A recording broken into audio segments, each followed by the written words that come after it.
जी, तो last class में हम लोगों ने फंड्स फ्लो स्टेटमेंट शुरू किया था ना।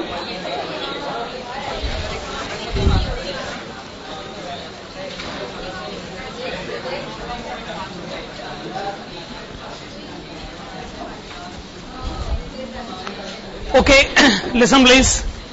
फंड्स फ्लो स्टेटमेंट हमने शुरू कर दिया था।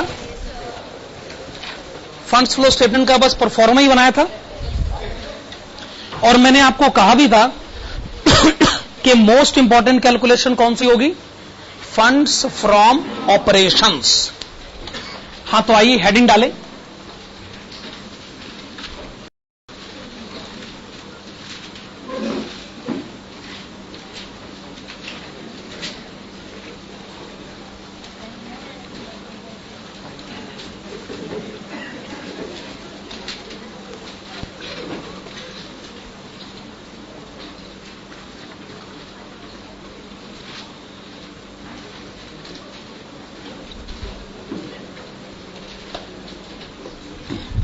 ओके, ये कंसेप्ट अगर आपने समझ लिया तो फंड्स फ्लो स्टेटमेंट का कंसेप्ट काफी हद तक समझ में आ जाए। तो आपने हेडिंग डाली है how to compute funds from operation. वैसे इसका मतलब हमने पिछली क्लास में लिखा तो था ही। क्या मतलब होता है फंड्स फ्रॉम ऑपरेशन का? Net increase in working capital, आगे due to the reason of business operating activities.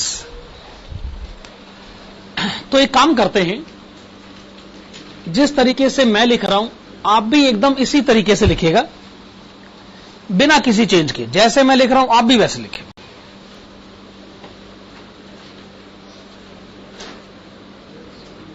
Profit and loss account, credit side X Y Z, debit side A B C D. जैसे मैंने लिखा आप भी लिखिए। Credit side X Y Z, debit side A B C D, बस। और क्या,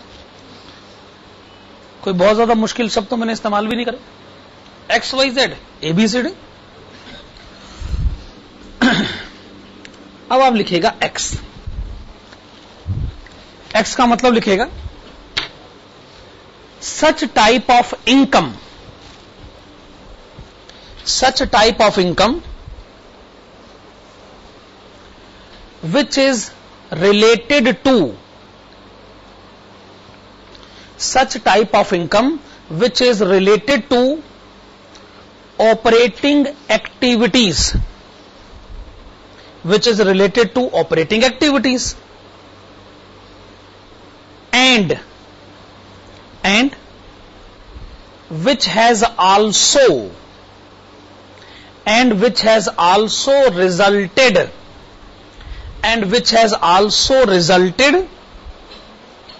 increase in working capital, and which has also resulted increase in working capital। मैं ये कहना चाहता हूं कि प्रॉफिट एंड लॉस अकाउंट की क्रेडिट साइड पर ऐसी इनकम लिखी जाती है जो बिजनेस के कारण होती और जो वर्किंग कैपिटल के बढ़ने का कारण भी बन जाती है। जैसे मान लीजिए आपने क्रेडिट साइड पे लिखा सेल्स, बाय सेल्स, या कैश सेल या क्रेडिट सेल, जो मर्जी। जब आप कहते हैं सेल, इसका मतलब सेल बिजनेस के कारण होती है। दूसरी बात, कैश सेल होगी तो कैश बैलेंस बढ़ जाएगा, क्रेडिट सेल होगी तो डेटर्स बैलेंस बढ़ जाएगा। कैश बैलेंस बढ़े या डेटर्स बैलेंस बढ़े, क्या इन एनी केस आपका वर्किंग कैपिटल बढ़ जाएगा? इसका मतलब जो भी आप कैश सेल क्रेडिट सेल लिखते हैं, क्या मैं उसे एक्स की डेफिनेशन में काउंट कर सकता हूं? क्योंकि इसमें दो बातें पाई जाती हैं, एक ये बिजनेस के कारण हुआ है और दूसरा इसके कारण वर्किंग कैपिटल हमारा बढ़ गया है। ओके, एक्स का मतलब समझ लिया आपने। चलिए वाई का मतलब लिखेगा such type of income. Y का मतलब लिखेगा such type of income which is related to operating activities, which is related to operating activities, but it has not resulted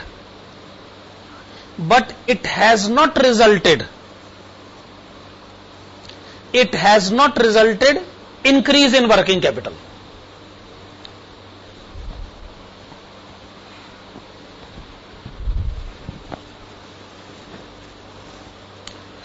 देखिए, अगर हमारे कस्टमर से हमको कैश मिले तो उससे हमारा वर्किंग कैपिटल बढ़ जाता है। मान लीजिए हमारे कस्टमर ने हमको कहा जी हमारे पास तो कैश देने को है ही नहीं। हमने कहा ठीक है, आपके पास मशीन होगी, मशीन दे दो। मतलब हमने उनको सेल करी है। सेल करना हमारा बिजनेस है। ये जो भी हम इनकम अर्न कर रहे हैं ये हमारे बिजनेस के कारण हो रही है, लेकिन बदले में हमें मिल क्या रहा है? मशीन। और मशीन के मिलने से वर्किंग कैपिटल नहीं बढ़ सकता है। तो ये एक ऐसी इनकम है जो आपके बिजनेस के कारण तो हुई है, लेकिन वर्किंग कैपिटल के बढ़ने का कारण नहीं। अब लिखिएगा Z is equal to such type of income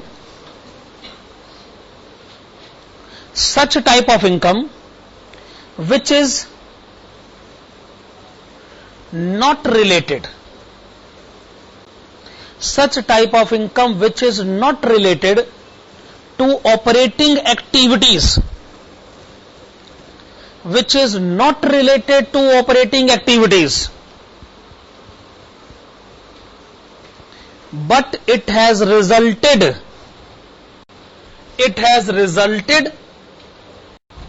increase in working capital.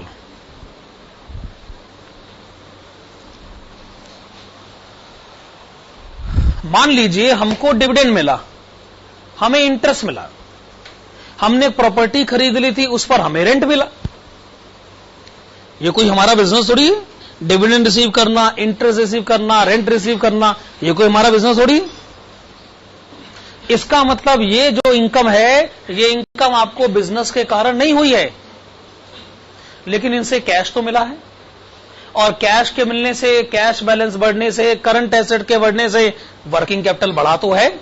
तो ऐसी इनकम आप क्रेडिट साइड पर लिखते हैं जो भले ही बिजनेस से रिलेटेड नहीं हो, पर फिर भी वर्किंग कैपिटल जरूर बढ़ जाता है। ए लिखिएगा such type of expenditure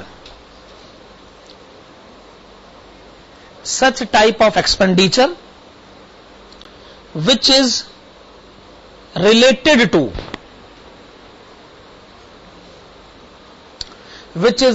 to operating activities, and it has resulted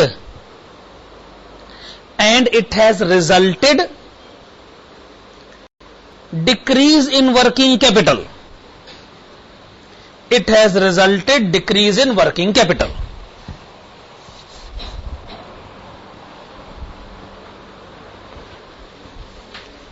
जैसे आपने अपने एम्प्लॉइज को सैलरी पे करी, बिजनेस है तभी तो सैलरी पे कर रहे।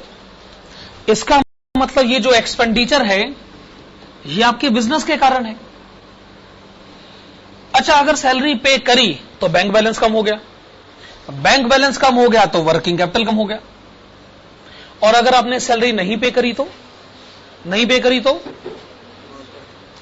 आउटस्टैंडिंग सैलरी करंट लायबिलिटीज की लिस्ट में रिकॉर्ड हो गया, उससे करंट लायबिलिटी बढ़ जाएगी, और करंट लायबिलिटी के बढ़ने से वर्किंग कैपिटल कम हो जाएगा। यानी पेमेंट करो तो भी वर्किंग कैपिटल कम होगा, पेमेंट ना करो तो भी वर्किंग कैपिटल कम होगा। तो एक इसे कहते हैं business related expenditure which has also resulted decrease in working capital. चलिए बी का मतलब लिखेगा। बी का मतलब लिखेगा such type of expenditure, such type of expenditure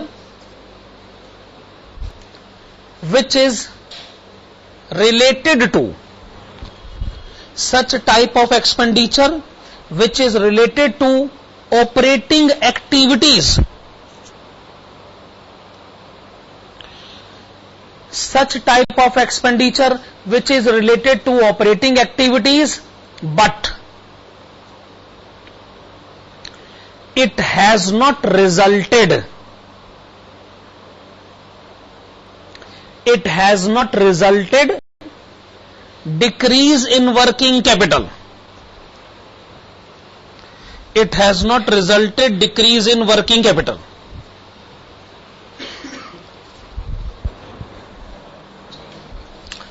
okay, आपने डेबिट साइड पे लिखा depreciation.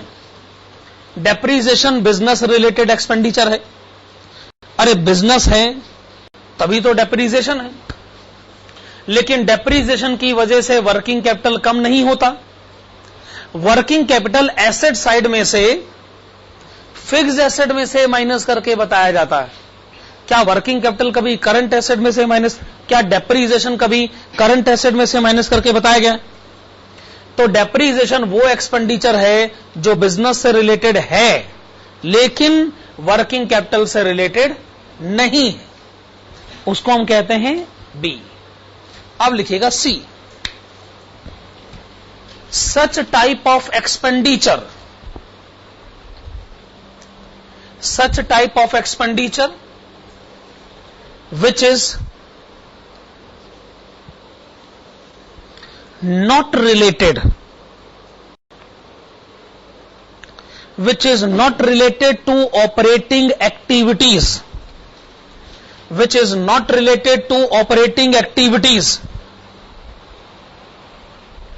not related to operating activities but it has resulted decrease in working capital.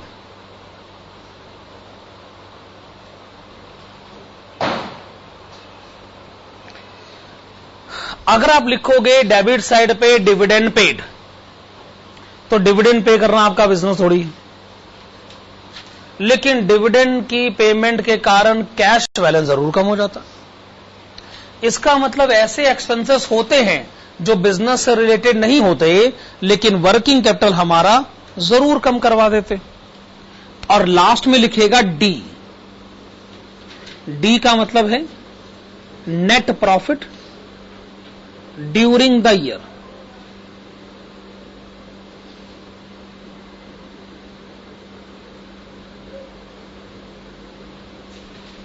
क्या लिखा आपने? Net profit during the year. D is net profit during the year. Okay, यहां तक तो सब ठीक है, लेकिन हम कहीं भूल तो नहीं गए कि हम फंड्स फ्रॉम ऑपरेशन पढ़ रहे हैं। हमने प्रॉफिट एंड लॉस अकाउंट का पोस्टमार्टम करके रख दिया, इन्वेस्टिगेशन हो गया जी ये क्या होता है, क्रेडिट साइड और डेबिट साइड क्या होती है। लेकिन हमें अपने मकसद को भूलना नहीं चाहिए। हमने हेडिंग डाली है फंड्स फ्रॉम ऑपरेशंस। खैर आइए, फंड्स फ्रॉम ऑपरेशन कैलकुलेट करने का फार्मूला लिखा जाए।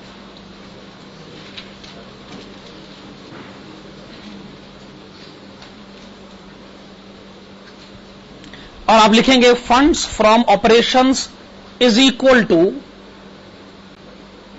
X minus A. The answer is X minus A. हां जी, एक्स क्या है? बिजनेस से होने वाली इनकम जिसने वर्किंग कैपिटल को भी बढ़ाया है। ए क्या है? बिजनेस रिलेटेड एक्सपेंडिचर जिसने वर्किंग कैपिटल को भी घटाया है। एक्स माइनस ए क्या है? बिजनेस से होने वाली नेट इनकम, यानी इनकम में से एक्सपेंडिचर माइनस करा आपने, जिसने वर्किंग कैपिटल को नेट में बढ़ा दिया। ये वर्किंग कैपिटल बढ़ा, ये घटा, इसका मतलब x माइनस ए में दो बातें हैं, एक इसमें बिजनेस भी है और दूसरा इसमें वर्किंग कैपिटल भी है।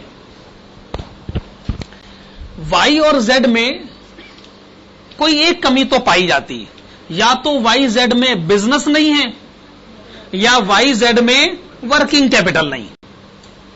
सिमिलरली b और c में या बिजनेस नहीं है या वर्किंग कैपिटल नहीं, और हमें चाहिए दोनों बातें, बिजनेस भी होना चाहिए और वर्किंग कैपिटल भी होना चाहिए। तो जी ये हमारा आंसर है। लेकिन आप देख सकते हैं ये आंसर देने का तरीका बहुत आसान है और एग्जामिनर को ना ये अच्छा नहीं लगता कि स्टूडेंट इतनी आसानी से आंसर देते, इसलिए जानबूझकर कुछ ऐसे क्वेश्चन बनाए जाते हैं कि जो x माइनस ए से सॉल्व ही नहीं हो सकते, क्वेश्चन में इंफॉर्मेशन ही नहीं होगी, यानी इसको डायरेक्ट मेथड कहा जाता है। जानबूझ के डायरेक्ट मेथड न लगे ऐसा क्वेश्चन बनाया जाता है। स्टूडेंट की कन्वीनियंस हमको अच्छी नहीं लगती ना असल में, इसलिए इनडायरेक्ट मेथड बनाया गया। और इनडायरेक्ट मेथड क्या कहता है कि आप शुरुआत करिए डी से, इससे शुरुआत करिए और नेगेटिवली सोचिए और यह सोचिए कि डी कैलकुलेट कैसे हुआ था। x plus Y plus Z minus A minus B minus C is D, ऐसे कैलकुलेट हुआ ना। x तो ठीक ही लिखा है आपने, x तो ठीक ही लिखा है आपने, x को तो हम भी मानते हैं, ओरिजिनल फॉर्मूला कहता हां x ही ठीक है। हमने कहा चलो x ठीक है, गलती से y और z प्लस हो गए, तो गलती सुधारने के लिए क्या करें, माइनस वाई माइनस जेड। क्या ये बात मैं ऐसी कह रहा हूं? और गलती से b और c माइनस हो गए हैं, तो गलती सुधारने के लिए क्या करें, प्लस b प्लस c। और ये बात आप भी मानेंगे कि जी जो x माइनस ए है उसी को निकालने का एक दूसरा तरीका है, d minus Y minus Z plus B plus C. मेरे ख्याल से इतनी बात आप भी रिकॉग्नाइज करेंगे कि असल में एक ही कैलकुलेशन को करने के दो तरीके। ओके, चलिए आइएगा page number, funds flow statement कहां से शुरू हो रहा है, page number 275। Okay, page number 275 पर आइएगा। Please come to page number 275, question number 1। Page number 275 पर आइए और क्वेश्चन नंबर 1 पढ़ना शुरू करते हैं।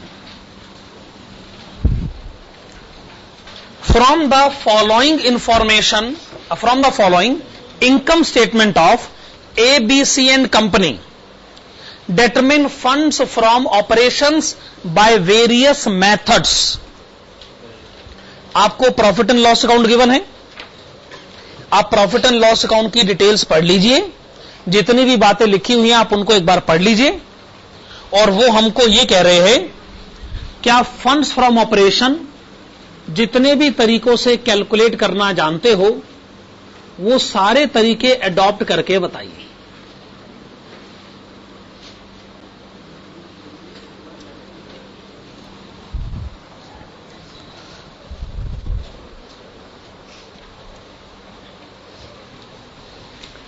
हां जी, चलिए आइए शुरू करते हैं। पहले तरीके को मैं नाम देना चाहूंगा डायरेक्ट मेथड। डायरेक्ट मेथड का फार्मूला होता है x माइनस ए, यानी जो है उसी के बारे में बात करते हैं, जो काउंट होना चाहिए उसी के बारे में बात करते हैं। तो आइए फिर x ढूंढते हैं। x आपको प्रॉफिट एंड लॉस अकाउंट की क्रेडिट साइड पे मिल जाएगा। सेल्स,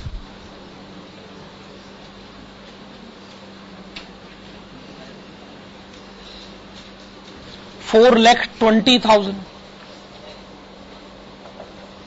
4,20,000 में। क्या ये x है? हां जी ये x है। कैसे? सेल बिजनेस के कारण होती है, यस। कैश बैलेंस बढ़ेगा, वर्किंग कैपिटल बढ़ेगा। क्रेडिट सेल अगर हुई तो डेटर्स बैलेंस बढ़ेगा। इसका मतलब वर्किंग कैपिटल का बढ़ जाना तय है, भले ही कैश सेल हो या क्रेडिट सेल हो। तो इसका मतलब सेल्स को मैं एक्स की डेफिनेशन में काउंट कर सकता हूं। और देखिए क्रेडिट साइड पर क्या है, gain on sale of land. जमीन बेचना हमारा बिजनेस नहीं है, इसे एक्स नहीं माना जा सकता। एक्स मानने के लिए दोनों बातें होनी चाहिए, बिजनेस होना चाहिए और उसमें वर्किंग कैपिटल होना चाहिए। Gain on redemption of debenture, sorry ये हमारा बिजनेस नहीं। डिविडेंड रिसीव्ड हमारा बिजनेस नहीं है। रीवैल्यूएशन ऑफ लैंड, पता नहीं ये क्या है, लैंड ही रीवैल्यू कर दिया। मेरी समझ में नहीं आता कौन कौन सी एंट्री लिखते रहते। इसमें बिजनेस और वर्किंग कैपिटल का इन्वॉल्वमेंट किसी कीमत पर नहीं हो सकता। हम तो ये समझते हैं कि सिर्फ सेल ही वो इनकम है जो हमारे दोनों सवालों के जवाब को हां में देने में कामयाब हुए। इसमें बिजनेस है, हां। इसमें वर्किंग कैपिटल है, हां। माइनस डेबिट साइड पर सबसे पहले क्या लिखा है,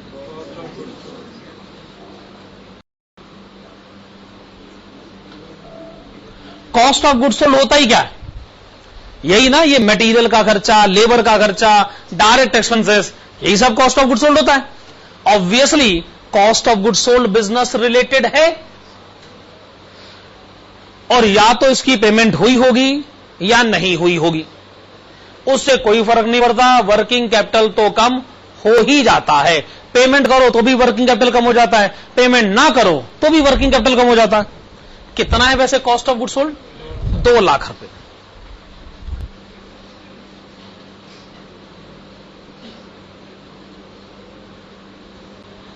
माइनस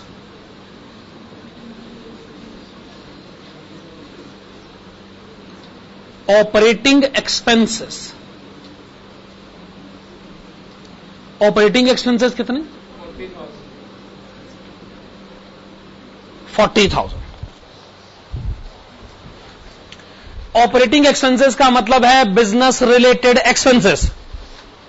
पेमेंट हुई या नहीं हुई, वर्किंग कैपिटल तो पक्का ही कम हो गया होगा। आगे बढ़ते, डेप्रीसिएशन, हां जी बिजनेस रिलेटेड है, पर सॉरी ये बिजनेस रिलेटेड भले ही होगा, ये वर्किंग कैपिटल रिलेटेड नहीं। डेप्रीसिएशन फिक्स एसेट में से माइनस होता है, करंट एसेट में से माइनस नहीं होता है। तो डेप्रीसिएशन को हम एक ही डेफिनेशन में काउंट करने से मना करते हैं। Amortisation of preliminary expense, sorry ये वर्किंग कैपिटल रिलेटेड नहीं। Loss on sale of equipment, sorry नहीं। इनकम टैक्स, क्या income tax business related activity है? क्या लास्ट क्लास में हमने ऐसा कोई डिस्कशन किया था कि इनकम टैक्स और डिविडेंड बिजनेस रिलेटेड ट्रांजैक्शन नहीं माने जा सकते? चलो कोई बात नहीं। क्या income tax business related expenditure होता? क्या इनकम टैक्स बिजनेस एक्सपेंडिचर होता? No, income tax business expenditure नहीं होता। मैं आपको बताता हूं, जब आप इनकम स्टेटमेंट बनाते थे तो आप याद करिए, आप पहले लिखते थे sales minus variable cost is contribution minus fixed cost is EBIT. ये सब है बिजनेस। इसके बाद जो कुछ भी है वो बिजनेस नहीं है। आप इसमें से इंटरेस्ट माइनस करते थे, सॉरी आपने जरूर इंटरेस्ट पे करा होगा, पर इंटरेस्ट पे करना आपका बिजनेस नहीं। वो तो आपके पास पैसे नहीं हैं, आप लोगों से उधार लेते फिरते इसलिए इंटरेस्ट देते हैं, तो ये कोई बिजनेस थोड़ी हो गया, ये तो आपकी फाइनेंशियल प्रॉब्लम है। फिर आप टैक्स माइनस करते हैं, टैक्स पे करना बिजनेस थोड़ी होता। आप डिविडेंड पे करना बिजनेस थोड़ी होता। भाई इंटरेस्ट पे करना, टैक्स पे करना, डिविडेंड पे करना बिजनेस थोड़ी होता, सवाल ही पैदा नहीं होता। कोई ये कह सकता है कि जी बिजनेस से इनकम अर्न करते हैं तभी तो टैक्स देते, ना होता बिजनेस तो क्यों मैं टैक्स देता, है कि नहीं? इसका मतलब टैक्स की पेमेंट बिजनेस एक्सपेंडिचर। हमने कहा जी इस लॉजिक को अगर मैं सही मान लूं ना तो फिर मैं और बड़े सारे लॉजिक लेकर आऊंगा। अच्छा, मैं बिजनेस करता हूं तभी मैं अपने बच्चे की स्कूल फीस पे कर पाता हूं। इसका मतलब मेरे बच्चे की स्कूल फीस बिजनेस एक्सपेंडिचर है। बिजनेस नहीं होता तो मैं बच्चे की स्कूल फीस कैसे देता भाई? अगर ऐसे लॉजिक एस्टेब्लिश करना है फिर तो आप देखिए मैं कहां कहां से लॉजिक ढूंढ कर ले आऊंगा, फिर तो सब कुछ बिजनेस है। अगर आपको ऐसे लॉजिक एस्टेब्लिश करना है तो आगे सुनिए। एक सैलरीड क्लास एम्प्लॉई ने कहा मुझे सैलरी मिली, सैलरी मैंने बैंक में जमा कराई, बैंक ने मुझे इंटरेस्ट दिया, साबित हुआ बैंक से मिलने वाला इंटरेस्ट सैलरी इनकम होता। वो कैसे? अगर मुझे सैलरी नहीं मिलती तो बैंक में मैं इंटरेस्ट कैसे जमा कराता? सैलरी है तभी तो बैंक में रुपए जमा कराए, तभी तो बैंक ने इंटरेस्ट दिया। अतः साबित हुआ कि बैंक से मिलने वाला इंटरेस्ट सैलरी इनकम होता है। बहुत बढ़िया, बहुत बढ़िया। बिजनेसमैन भी ये कहता है, हां जी देखो जी बिजनेस के पैसे फालतू पड़े हुए, बैंक में जमा कराए, बैंक ने इंटरेस्ट दिया तो साबित हुआ बैंक से मिलने वाला इंटरेस्ट बिजनेस इनकम होता, क्योंकि बिजनेस इनकम का पैसे ही तो बैंक में जमा कराया था। क्या लॉजिक है? ऐसे तो लॉजिक फिर कहीं ना कहीं से सेटल आप कर ही लोगे। आपका हर पर्सनल एक्सपेंडिचर पता है बिजनेस एक्सपेंडिचर साबित कर सकता हूं मैं। बिजनेस है तभी तो मैं पर्सनल एक्सपेंडिचर भी कर पाता हूं, और अगर बिजनेस नहीं होता तो मेरे पर्सनल एक्सपेंडिचर कैसे होते फिर? तो जी ऐसे इस तरीके के लॉजिक को मानने लगे ना फिर तो लॉजिक का बंटाधार हो जाएगा। इसलिए इनकम टैक्स और डिविडेंड बिजनेस एक्टिविटी नहीं है। इनकम टैक्स पे करना बिजनेस कैसे हो सकता है आपका? हां, बिजनेस पर इनकम होती है तो आप टैक्स देते हो, ये बात हमने मानी, पर इनकम टैक्स खुद बिजनेस इनकम, खुद बिजनेस एक्टिविटी नहीं है, किसी कीमत पर नहीं। फिर क्वेश्चन कहता है general reserve, amortisation of goodwill, preference, dividend, equity, इसमें से कुछ भी बिजनेस नहीं। मेरे ख्याल से हो गया। क्या आंसर आ गया?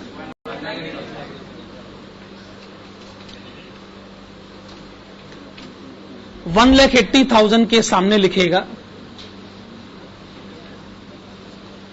फंड्स फ्रॉम ऑपरेशंस, और ये सबसे सिंपल प्रोसीजर है x माइनस ए। स्टूडेंट चाहता है कि मैं ऐसे आंसर निकाल लूं, पर आप समझ सकते हैं कि स्टूडेंट की सहूलियत टीचर को बर्दाश्त नहीं होती, को बहुत बुरा लगता है इतनी आसानी से अगले ने आंसर निकाल लिया। ये तो हमें बहुत बुरा लगता है। तो आओ इनडायरेक्ट मेथड स्टूडेंट को पढ़ाओ। तो ये आपने डायरेक्ट मेथड लिखा ना, अब आप लिखेगा इनडायरेक्ट मेथड।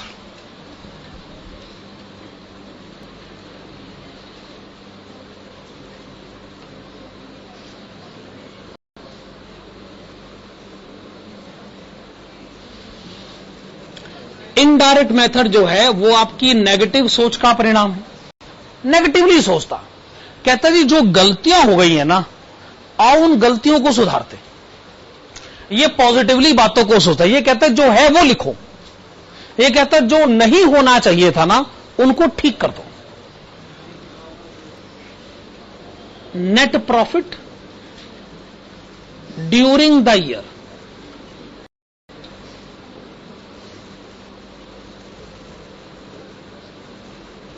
बताइएगा कि आपका नेट प्रॉफिट कितना है? 15,000।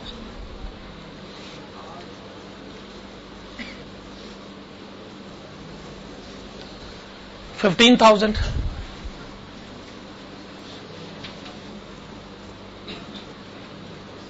एट,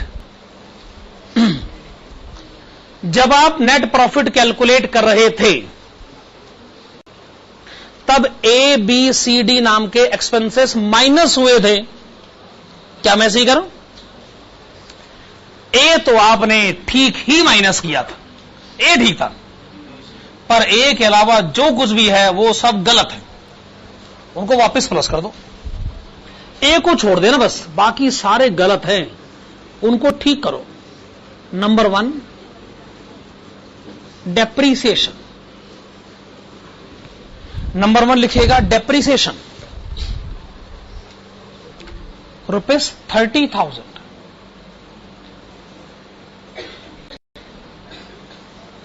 नंबर 2 लिखेगा 7,000 और ये 7,000 क्या है? Amortisation of preliminary expenses. सारे लिखने होंगे, बस वो जो ठीक है ना उनको छोड़ देना। नंबर 3 लिखेगा 3,000 और ये 3,000 क्या है? Loss on sale of equipment. Number 4 लिखेगा 70,000 और ये 70,000 क्या है? Income tax. नंबर 5 लिखेगा 15,000 और ये 15,000 क्या है? General reserve. नंबर 6 लिखेगा 5,000 और ये 5,000 क्या है? Amortisation of goodwill. नंबर 7 लिखेगा प्रेफरेंस डिविडेंड और अमाउंट है 20,000। नंबर 8 लिखेगा इक्विटी डिविडेंड, अमाउंट है ₹40,000। तो जितने भी ये प्लस करने हैं इनका टोटल कितना है?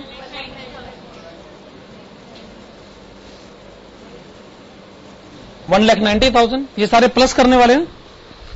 पहले है 15,000, उसमें आप कह रहे हैं कि 1,90,000 प्लस होना चाहिए। एक्चुअली गलती से माइनस हो गए थे, तो चलो गलती सुधारते हुए प्लस कर देते, लेस।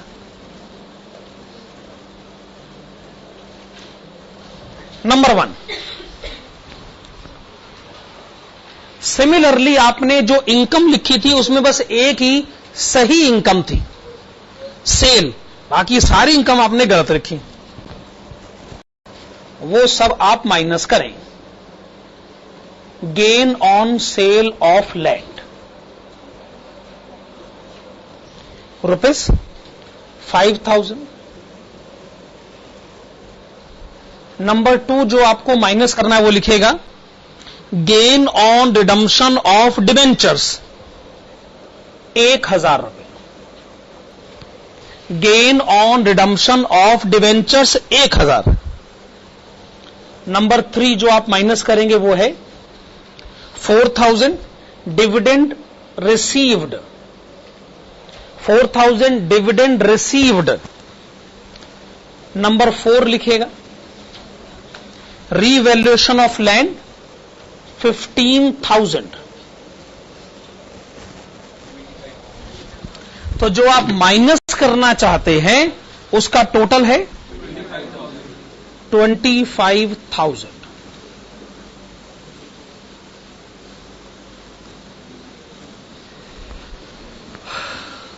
तो आंसर आ गया 1,80,000। ये जो 1,80,000 आंसर आया है, आप इसके आगे लिख लीजिएगा funds from operations.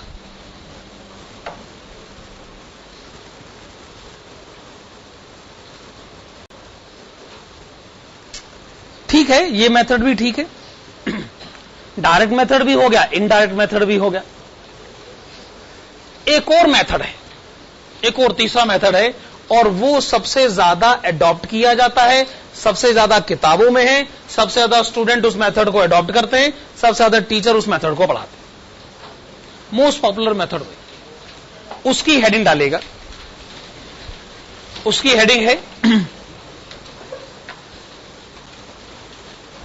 Alternative indirect method. ये इनडायरेक्ट मेथड का अल्टरनेटिव।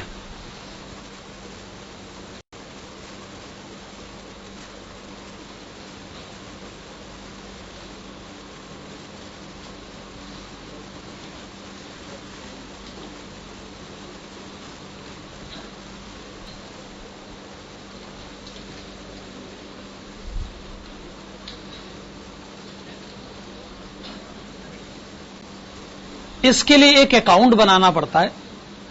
उस अकाउंट को कहा जाता है adjusted profit and loss account. मैं चाहूंगा कि आप इसमें अकाउंटिंग लॉजिक ना ढूंढें, क्योंकि हम फंड्स फ्लो स्टेटमेंट पढ़ाने के थ्रू आपको अकाउंट्स नहीं पढ़ा रहे।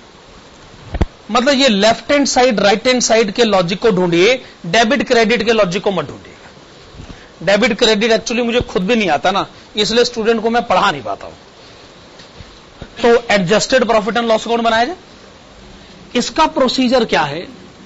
सबसे पहले क्रेडिट साइड पे लिखना होता है by balance brought down,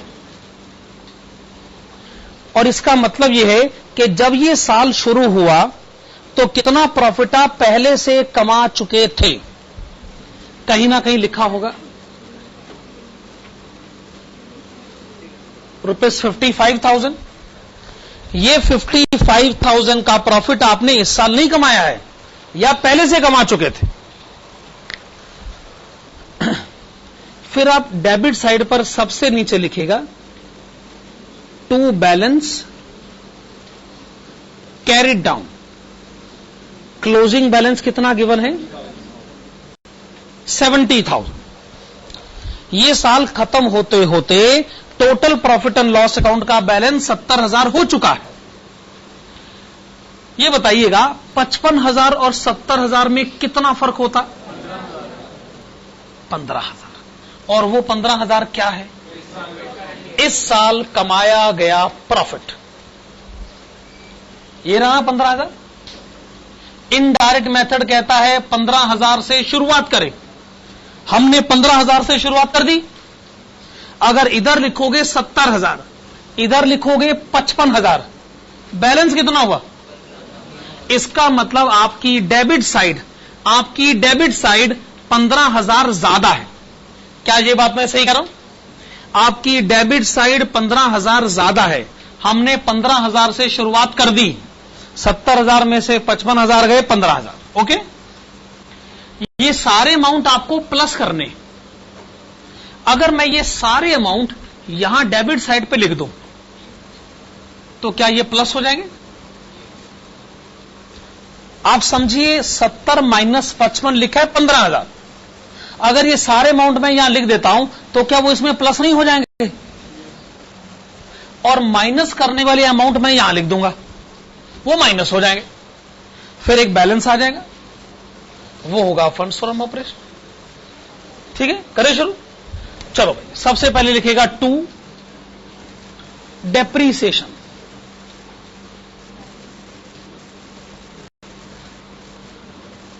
depreciation का अमाउंट लिखिए ₹30,000, 30,000 रुपए।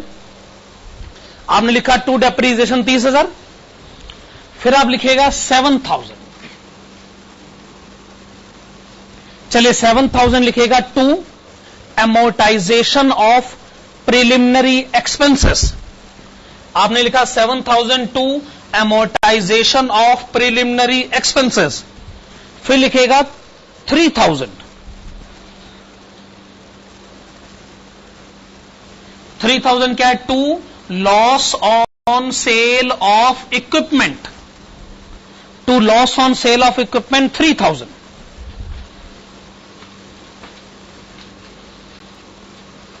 फिर लिखेगा 70,000 और लिखेगा to income tax. 70,000 to income tax. फिर लिखेगा 15,000 टू जनरल रिजर्व। आपने लिखा 15,000 टू जनरल रिजर्व। फिर लिखेगा 5,000 टू amortization ऑफ गुडविल, 5,000 रुपए। To amortization of goodwill 5,000। To preference dividend 20,000। To equity dividend 40,000। ठीक है ना? वो सारे अमाउंट जो आप प्लस कर रहे थे मैं उन सारे लिख तो दिए। अब क्या करें? अब माइनस करने वाली एंट्रीज है। Gain on sale of land, by gain on sale of land.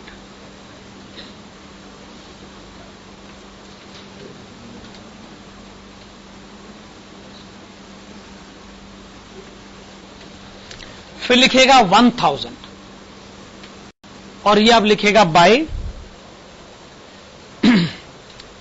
Gain on redemption of debentures. फिर लिखेगा 4000 और लिखेगा बाय डिविडेंड रिसीव्ड। फिर लिखेगा 15,000 बाय रीवैल्यूएशन ऑफ लैंड।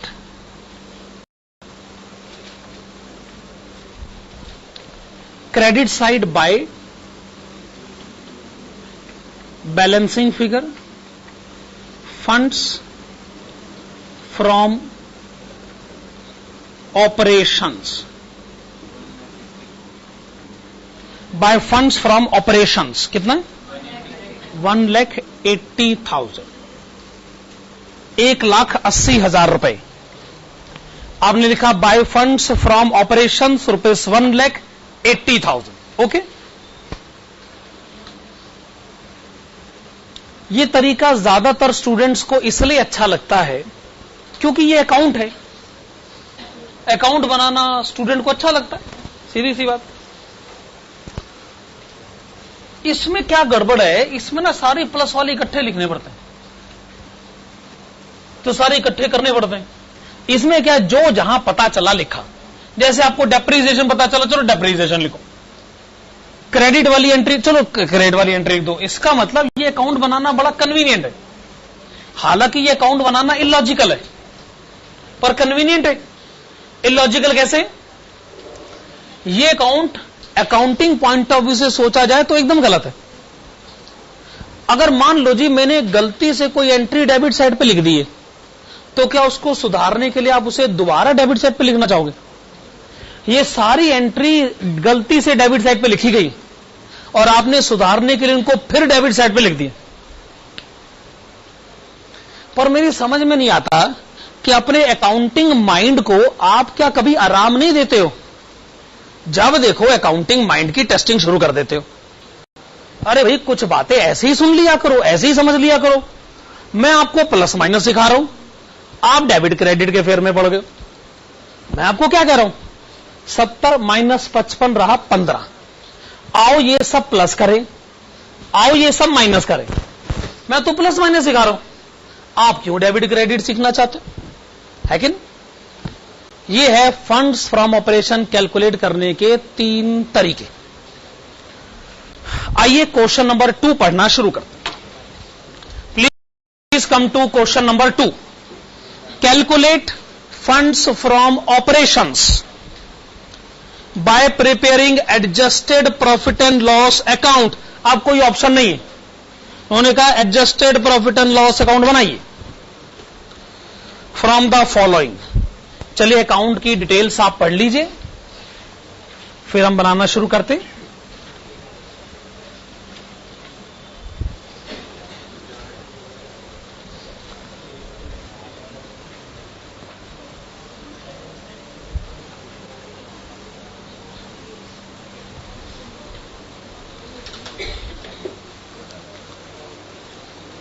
वैसे कुछ स्टूडेंट्स की डिमांड आई है कि कल दोपहर को एक एक्स्ट्रा क्लास अरेंज करी जाए।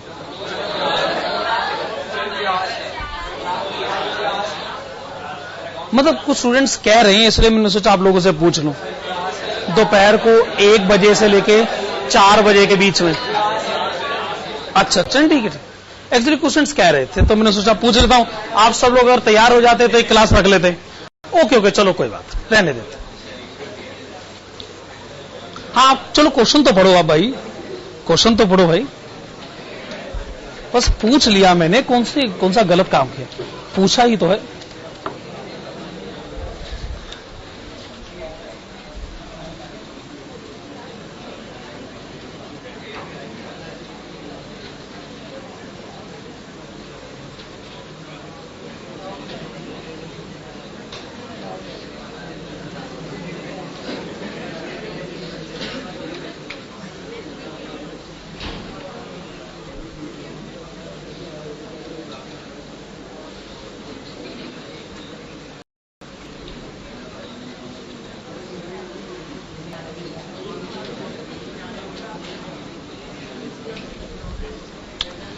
Okay, adjusted profit and loss account बनाया जाए, जैसा कि क्वेश्चन की रिक्वायरमेंट है। इस अकाउंट में आप सबसे पहले क्रेडिट साइड पर लिखना चाहेंगे by balance brought down.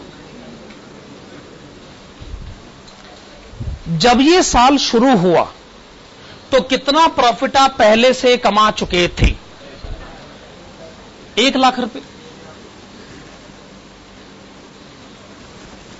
1 lakh रुपए ना, ये प्रॉफिट आप पहले से कमा चुके थे।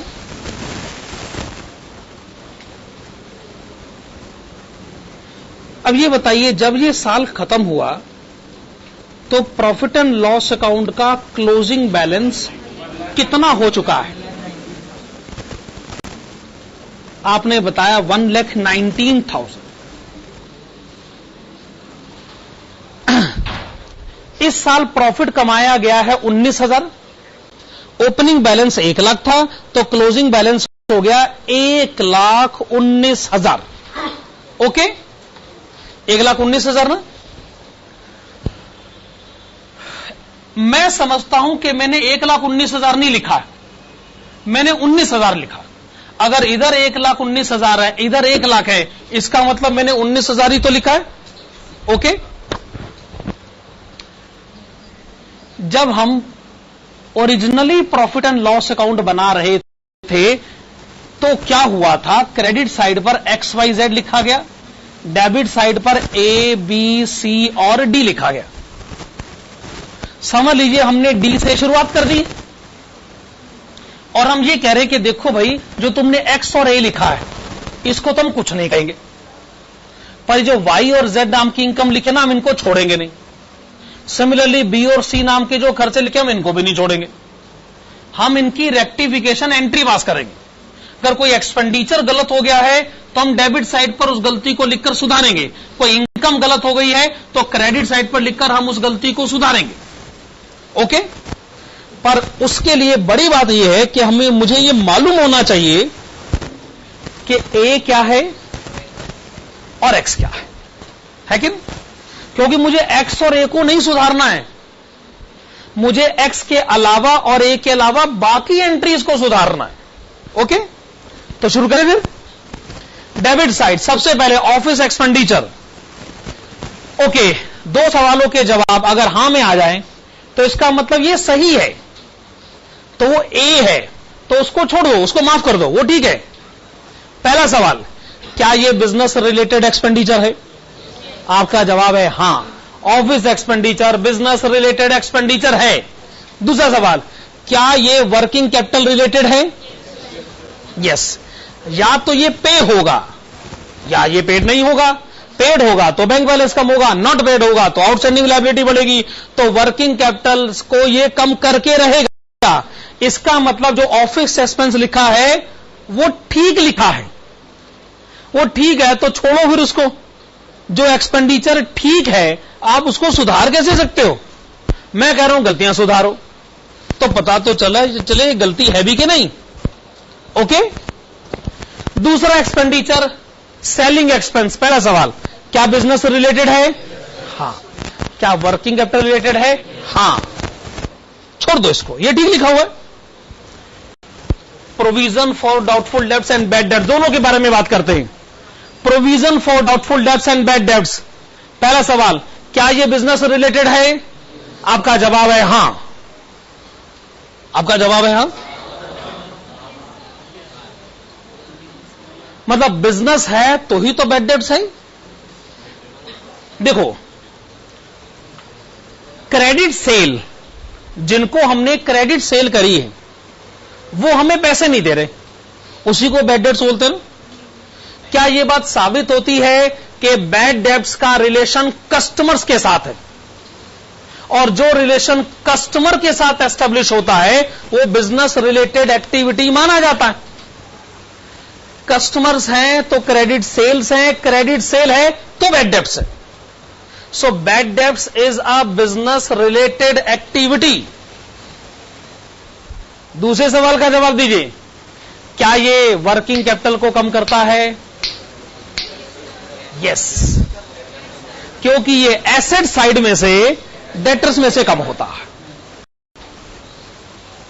ठीक है, दोनों ठीक है, प्रोविजन फॉर डाउटफुल डेट्स भी ठीक है और बैड डेट्स भी ठीक है, क्योंकि दोनों बिजनेस रिलेटेड है, दोनों वर्किंग कैपिटल को कम करते हैं, वो ठीक है। आगे बढ़े। Depreciation, no. हां, ये बिजनेस रिलेटेड है, लेकिन ये वर्किंग कैपिटल रिलेटेड नहीं है। आइए करेक्शन एंट्री पास करें।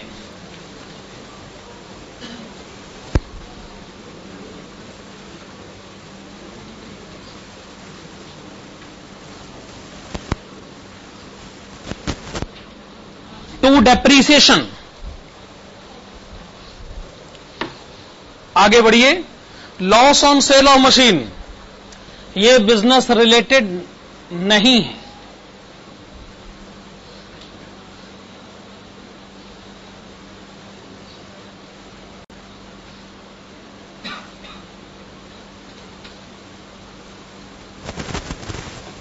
ठीक है ना।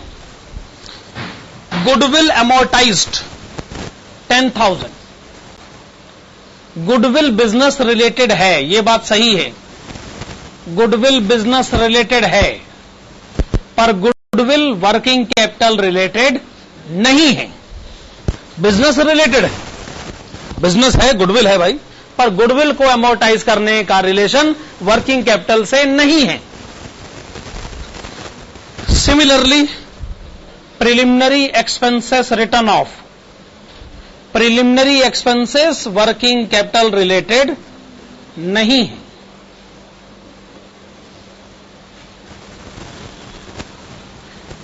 डिस्काउंट टू डेटर्स, डेटर्स को डिस्काउंट देना क्या बिजनेस रिलेटेड एक्टिविटी है? क्या ये वर्किंग कैपिटल रिलेटेड एक्टिविटी है? डेटर्स को दिया गया डिस्काउंट क्या डेटर्स बैलेंस को कम कर देता है? This is it. तो ये ठीक है, छोड़ दो इसको। टैक्स, ये बिजनेस रिलेटेड नहीं।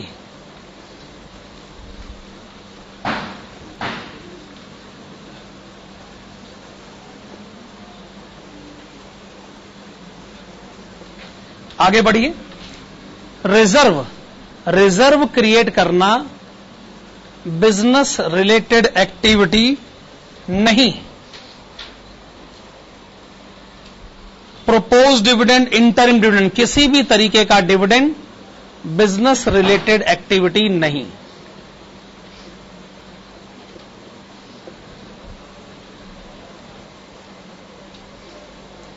प्रोपोज डिविडेंड 25,000 और इंटरिम डिविडेंड 10,000।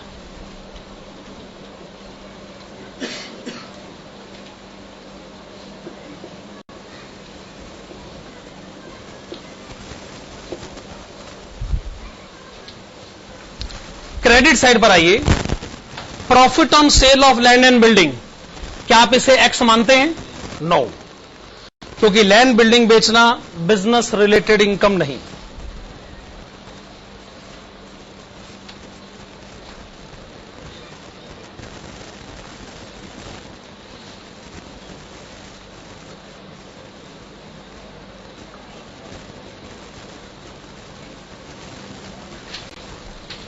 इंटरेस्ट और डिविडेंड रिसीव्ड, ये बिजनेस रिलेटेड इनकम नहीं।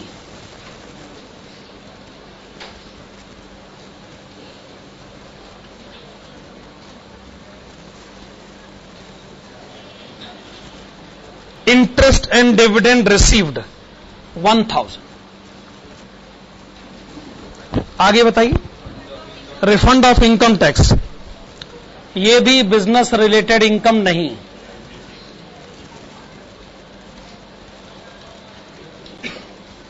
Refund of income tax rupees 15,000। Compensation received, क्या ये आपको बिजनेस रिलेटेड इनकम लग रही?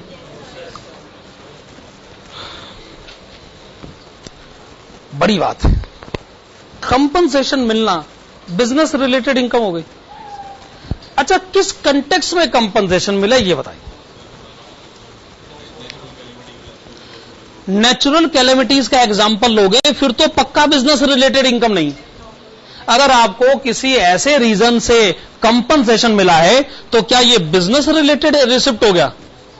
आप ये कहिए जी हमारे कस्टमर ने हमको पैसे नहीं दिए, हम उसको कोर्ट में ले गए, अब पैसे उसने नहीं दिए पर हमने निकलवा लिए, तो मैं मानता हूं कि ये बिजनेस रिलेटेड अमाउंट है जो कस्टमर सीधे नहीं दे रहा था, हमने टेढ़े तरीके से निकलवा लिए।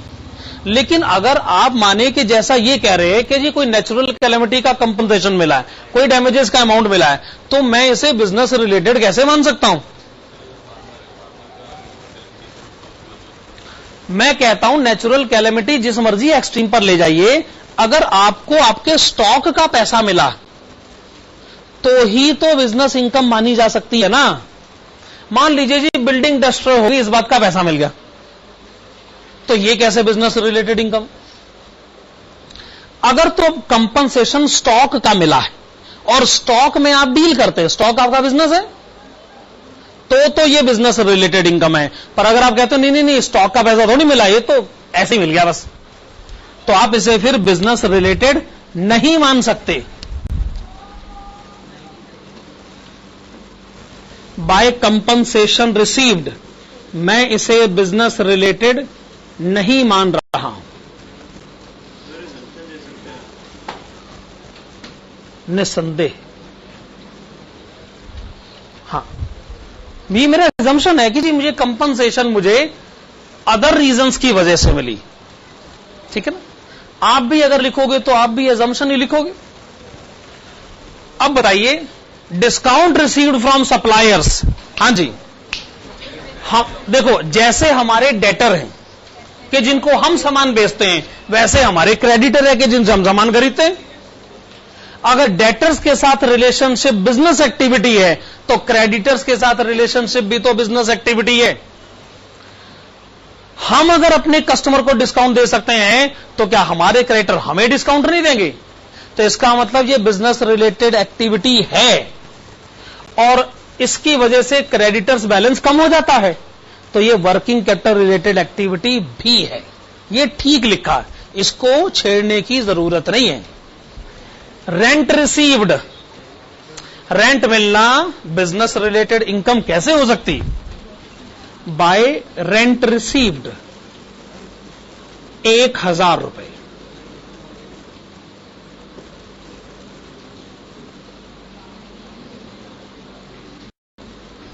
सारी एंट्रीज हो चुकी हैं। क्रेडिट साइड पे जो बैलेंस आएगा आपने बताया 92,000, तो 92,000 के आगे लिखेगा by funds from operations, brackets में लिख लीजिएगा बैलेंसिंग फिगर।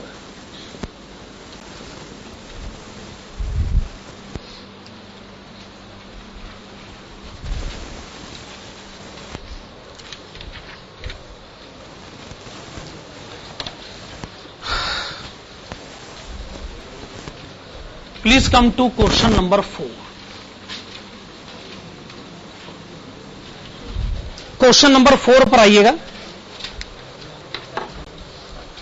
क्वेश्चन नंबर 4 से फंड्स फ्लो स्टेटमेंट के फुल फ्लेज्ड क्वेश्चन शुरू हो जाते हैं।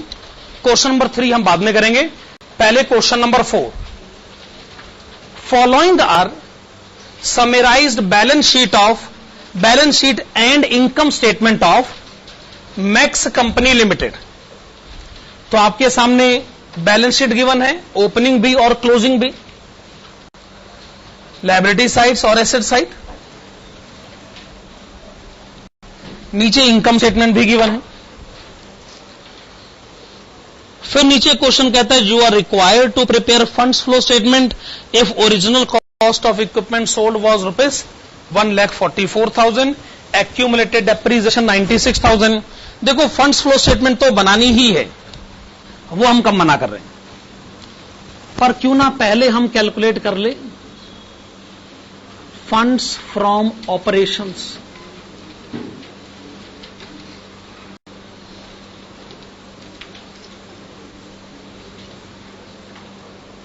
पहले यही कैलकुलेट कर लेते हैं, ठीक है ना। अच्छा, ये जरूरी नहीं कि आप हर मेथड से कैलकुलेट करके बताएं। लेकिन चलो इस क्वेश्चन में ऐसा कर लेते हैं, आप किसी एक मेथड से सॉल्व करें वो अपने आप में बहुत है, पर चलो इस क्वेश्चन में तीनों मेथड से कर लेते हैं, ठीक है ना। तो डायरेक्ट मेथड से शुरुआत करें। डायरेक्ट मेथड यानी x माइनस ए। सेल्स कितना गिवन है?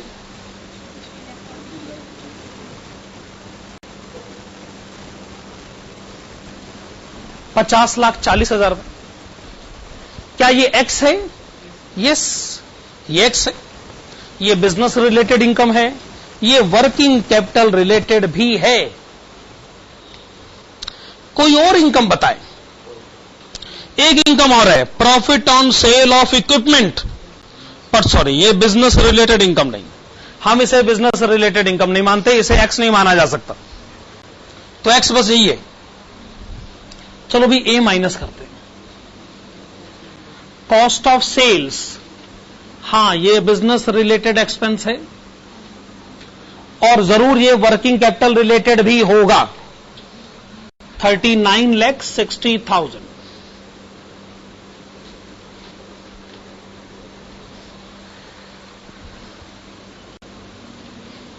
Wages and salaries,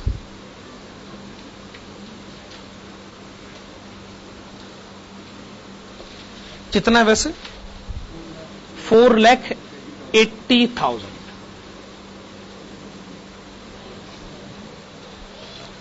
operating expenses,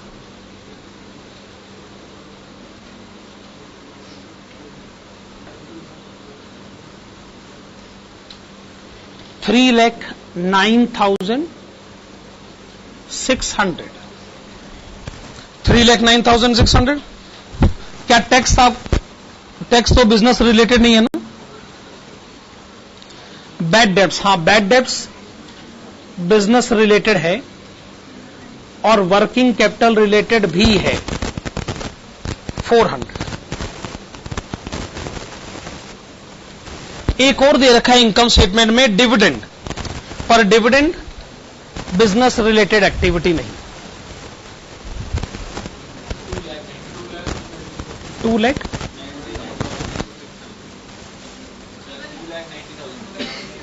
okay 2,90,000, 2,90,000 रुपए, 2,90,000।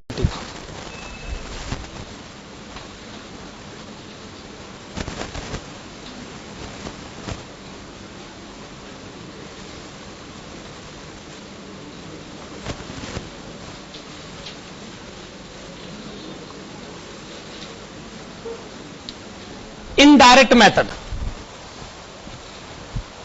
इनडायरेक्ट मेथड क्या कहता है कि आप कहां से शुरुआत करेंगे? Net profit during the years.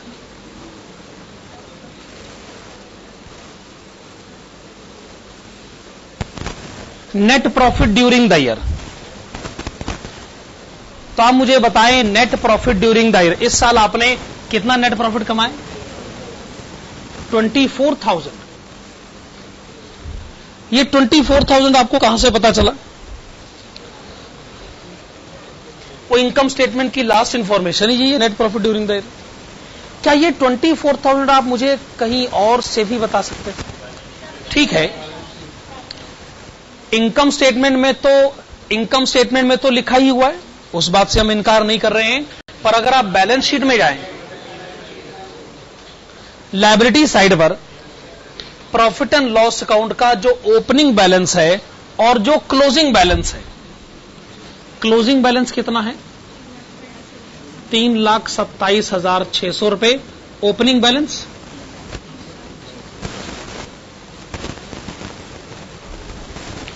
जरूर आपने जो प्रॉफिट इस साल कमाया होगा वो प्रॉफिट एंड लॉस अकाउंट के बैलेंस में बढ़ा भी होगा, वही 24,000 है जो इधर भी है और उधर भी। साबित हुआ कि इस साल का प्रॉफिट है 24,000, पर इसे कैलकुलेट करते समय अगर सही एंट्रीज लिखी गई हैं तो गलत भी लिखी गई, तो जो गलत लिखी गई हैं आप उनको सुधार लीजिए। जो एक्सपेंसेस गलत हो गए, जो गलती से माइनस हो गए हैं, आप उनको वापस प्लस कर दीजिए। अच्छा, जो सही है उनको छोड़ दो, बाकी सारे गलत है। जैसे कॉस्ट ऑफ सेल सही है, उसको छोड़ दो।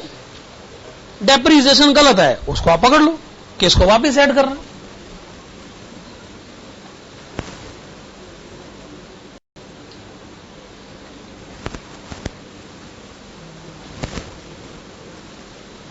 और बताइए, कोई और एक्सपेंडिचर गलती से माइनस हुआ है? डेप्रिसिएशन के बाद है प्रोविजन फॉर टैक्स।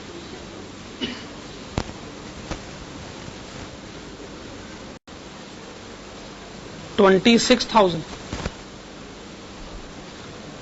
और नंबर 3 बताएंगे?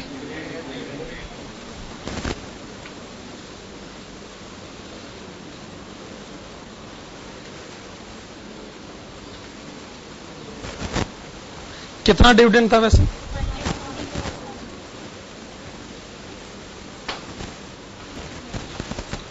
टोटल है 2,90,000।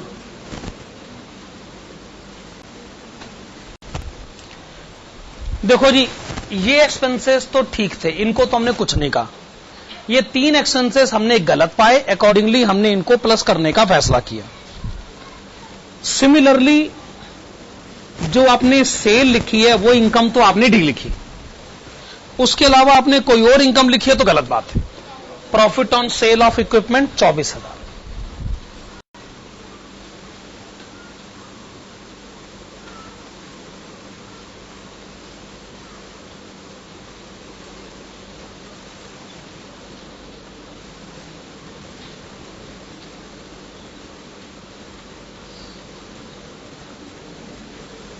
तो आपका आंसर कहां पर आ गया? ये जो 2,90,000 आंसर आ गया है, इसके आगे आप लिख लीजिएगा funds from operations.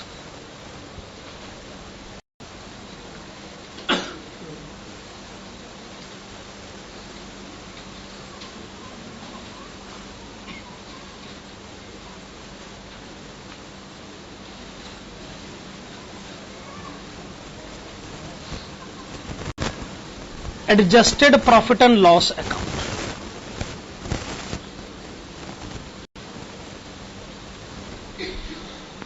Adjusted profit and loss account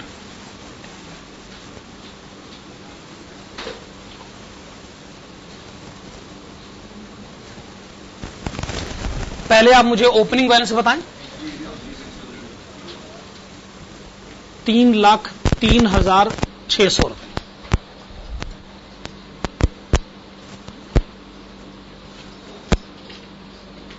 closing balance बताएं। 3,27,600 रुपए। 3,27,600 रुपए। जो एक्सपेंसेस गलत हो गए हैं उनको ठीक करें डेबिट साइड पर लिखकर।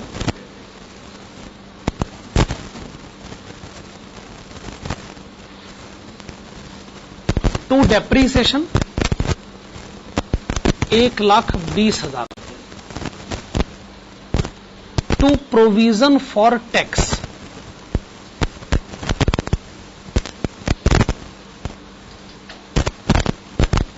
26,000 रुपए। To dividend 1,44,000।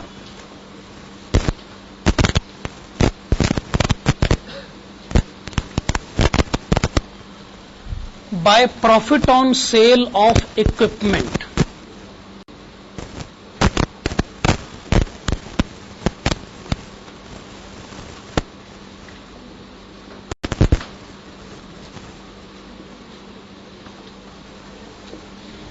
कितना है?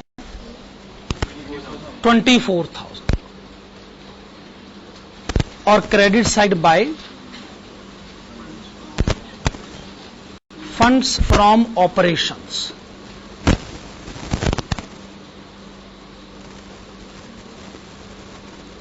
कितना है? 2,90,000। 2,90,000। तीन तरीकों से फंड्स फ्रॉम ऑपरेशन कैलकुलेट करा है, पर एग्जाम में तो हम किसी एक ही तरीके से करेंगे भाई। अब इस कैलकुलेशन को छोड़ा जाए, क्वेश्चन की मेन रिक्वायरमेंट की तरफ बढ़ा जाए।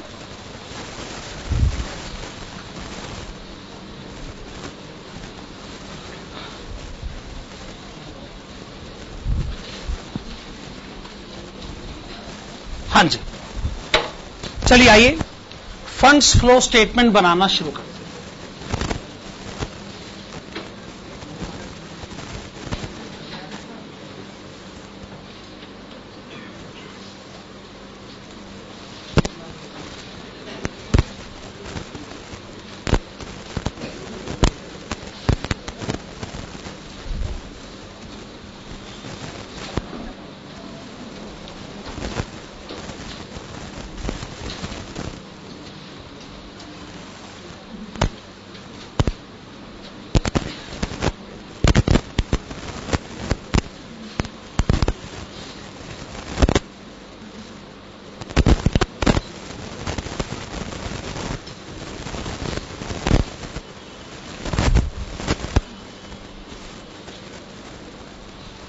Sources and applications.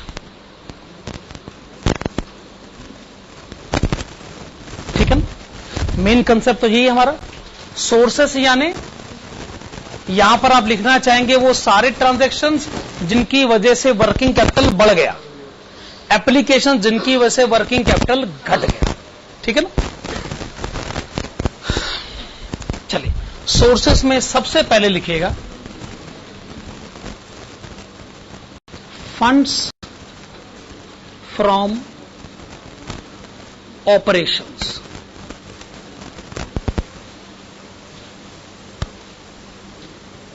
अमाउंट ₹2,90,000।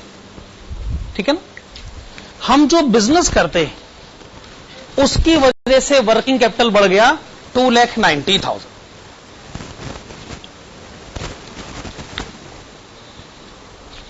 अब हमारा ध्यान होना चाहिए अदर रीजंस की तरफ, जिन्होंने वर्किंग कैपिटल को बढ़ाया या फिर घटाया। क्या ये बात सही? बढ़े फिर आगे।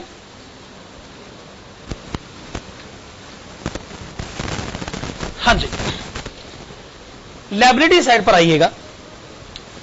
सबसे पहली एंट्री क्वेश्चन में क्या लिखी? Share capital. Opening balance 7,20,000, closing balance 8,88,000, difference क्या मतलब इसका? शेयर्स इशू करे गए, या तो क्वेश्चन बताए कि शेयर्स हमने क्यों इशू करे। क्वेश्चन बताए शेयर हमने क्यों इशू करे। मान लीजिए शेयर इशू करे गए और बदले में हमने मशीन खरीदी, तो जरूर एंट्री रही होगी machine account debit to share capital. और अगर ये एंट्री है तो इस एंट्री में वर्किंग कैपिटल कहीं है ही नहीं, ना मशीन वर्किंग कैपिटल है ना शेयर कैपिटल। हम इस एंट्री को किसी कीमत पे नहीं लिखेंगे। जब वर्किंग कैपिटल नहीं तो हम क्यों लिखें? हम नहीं लिखते। पर ये क्वेश्चन में कहां लिखा है कि आपने मशीन ली? क्वेश्चन में कहीं कुछ भी नहीं है।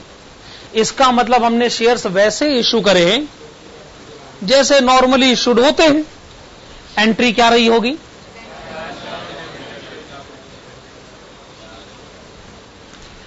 अब इस एंट्री की वजह से बैंक बैलेंस आपका बड़ा है, करंट एसेट बड़ी है, वर्किंग कैपिटल बड़ा है। तो हमें लिखना चाहिए कि शेयर्स को इश्यू करने के कारण हमारा वर्किंग कैपिटल इंक्रीज हुआ है। क्योंकि अगर कोई किसी और रीजन से इंक्रीज हुआ है तो क्वेश्चन ने वो हमको बताया क्यों नहीं? हमारा हक बनता है ये मानने का कि जी नॉर्मली इश्यू हो गए होंगे, बैंक बैलेंस बढ़ गया होगा, वर्किंग कैपिटल बढ़ गया होगा। कितना अमाउंट है? 1,68,000। और ऑब्वियसली शेयर इश्यू करना आपका बिजनेस नहीं है।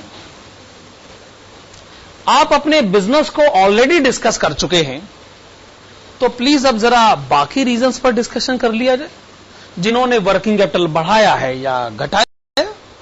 ओके, अब आगे बढ़े। प्रॉफिट एंड लॉस अकाउंट के ओपनिंग क्लोजिंग बैलेंसेस लिखे। मेरे ख्याल से इन पर बात हो चुकी। जब हम फंड्स फ्रॉम ऑपरेशन, जब हम बिजनेस रिलेटेड ट्रांजैक्शन डिस्कस कर रहे थे, तो इस पर हमने बात कर ली है। तो दोबारा उसके बारे में क्या बात करना, ऑलरेडी डिस्कस हो चुका। ओके, डिस्कस हो चुका है। आगे बढ़िए, अब क्या लिखा है, क्रेडिटर्स। आप एक काम करेंगे, क्रेडिटर्स को टिक करेंगे, टिक, जैसे आप नॉर्मली टिक करते हैं वैसे टिक कर दो। दूसरा काम, आउटस्टैंडिंग एक्सपेंसेस को भी टिक करो। फिर आप एसेट साइड पे जाओ और जो जो करंट एसेट्स है उनको टिक करो, डेटर्स, कैश, स्टॉक, एडवांसेस। ये मैंने इसलिए टिक नहीं करवाया कि ये इंपॉर्टेंट है, ये मैंने इसलिए टिक करवाया क्योंकि ये बिल्कुल भी इंपॉर्टेंट नहीं, ये बेकार की एंट्री, और हम इन एंट्रीज के बारे में बात भी नहीं करेंगे। करंट एसेट्स और करंट लायबिलिटीज के बारे में हम बात ही नहीं करेंगे। क्यों बात ना करें, क्योंकि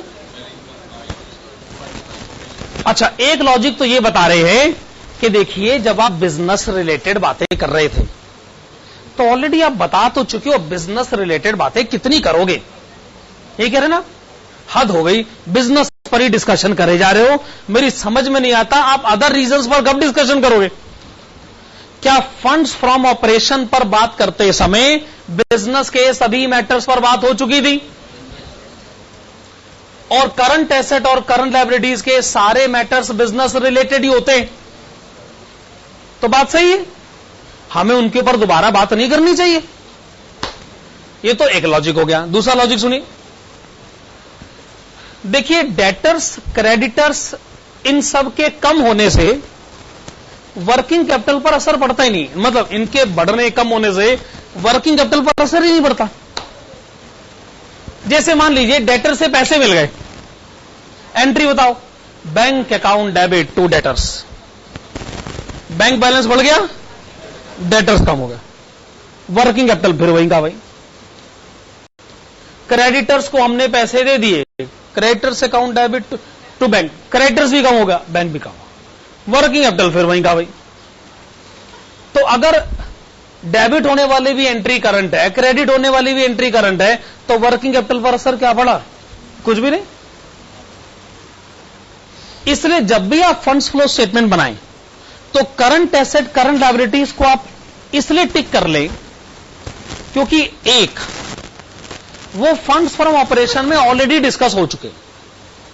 दूसरी बात, उनमें जितना भी बदलाव हुआ है वो अलग से वर्किंग कैपिटल पर असर नहीं डालता है। मैं कहता हूं अलग से, क्योंकि उनमें जितना भी बदलाव हुआ है और उसने वर्किंग कैपिटल पर जितना भी असर डाला है वो असर ऑलरेडी इसके अंदर रिप्रेजेंटेड है, इसलिए उसके ऊपर दोबारा से डिस्कशन नहीं किया जा सकता। अब आगे बढ़े, लायबिलिटी साइड पर नेक्स्ट है provision for tax. Provision for tax, क्या कोई एंट्री है जो टैक्स से रिलेटेड है?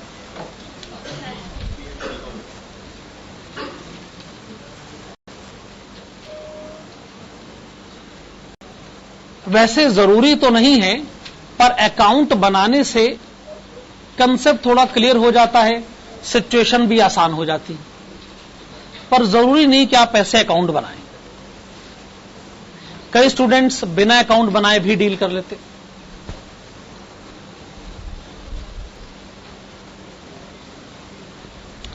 आइए प्रोविजन फॉर टैक्स अकाउंट बना लेते हैं। आप पहले लिखिएगा बाय बैलेंस ब्रॉट डाउन।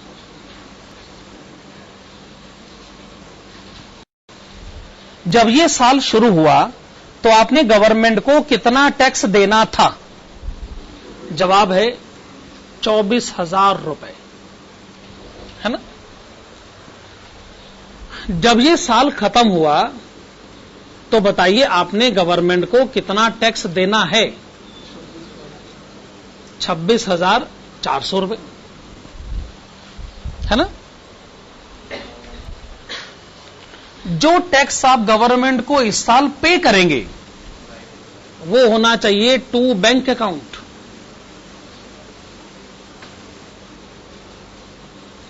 और जो आप इस साल प्रॉफिट एंड लॉस अकाउंट से चार्ज करेंगे वो होना चाहिए by profit and loss account. इन दोनों में से कोई एक अमाउंट क्वेश्चन बता दे, दूसरा हम बता देंगे। जैसे हमें इनकम स्टेटमेंट में लिखा हुआ है कि प्रोविजन फॉर टैक्स का एक्सपेंडिचर है, मैं शब्द इस्तेमाल कर रहा हूं, एक्सपेंडिचर है 26,000।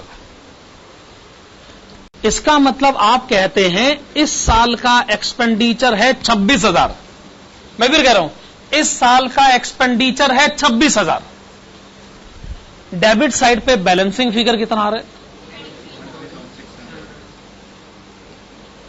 23,600 रुपए, यानी आपने पेमेंट करी है 23,600 रुपए। जब ये साल शुरू हुआ तो आप तो कह रहे थे कि हमने 24,000 देने, फिर दिए क्यों नहीं? इसका जवाब है जी हमें क्या पता, हमने अकाउंट बनाया, क्यों नहीं दिए? या बिजनेसमैन से जाके पूछो क्यों नहीं दिए टैक्स, ये उसकी प्रॉब्लम है ना। हमने क्या ठेका ले रखा है सभी सवालों के जवाब देने का? हमें क्या पता क्यों नहीं दिए भाई टैक्स? नहीं दिए तो नहीं दिए भाई। अच्छा, ये 26,000 क्या है? इस साल का खुद का टैक्स। अच्छा, अब आप ये कहते हो जी हमने ना गवर्नमेंट के 26,400 देने हैं। अच्छा, इसका मतलब 400 तो ना पिछले साल के बकाया है, पिछले साल के तो 24,000 थे, दिए 23,600, यानी अभी भी पिछले साल का 400 का टैक्स बचा है। पता नहीं क्यों नहीं दिया आपने, पर नहीं दिया है ना, नहीं दिया ना। इस साल का 26,000 अभी और देना है। तो आप जब कहते हो ना मुझे 26,400 देना है, तो आप क्या कहते हो? वो 400 तो पिछले साल का देना है, 26,000 इस साल का देना है, हमने देना है 26,400 रुपए। भाई ये एनालिसिस तो हम कर सकते हैं। अब क्यों नहीं पे करा, किस वजह से नहीं पे करा, अब इन सवालों के जवाब हम कहां से लेकर आएंगे? और हमारा फर्ज भी नहीं बनता कि हम ऐसे सवालों के जवाब लेकर आए। नहीं होंगे पैसे, नहीं दिया होगा टैक्स, कोई रीजन हो गया होगा, हमें क्या लेना देना। खैर, हम इतनी बात जानते हैं, हमने जितना टैक्स पे करा उससे बैंक बैलेंस कम हुआ, वर्किंग कैपिटल कम हुआ। तो आइए लिखें कि टैक्स के पेमेंट की वजह से, टैक्स के पेमेंट की वजह से हमारा वर्किंग कैपिटल कम हुआ है 23,600 रुपए।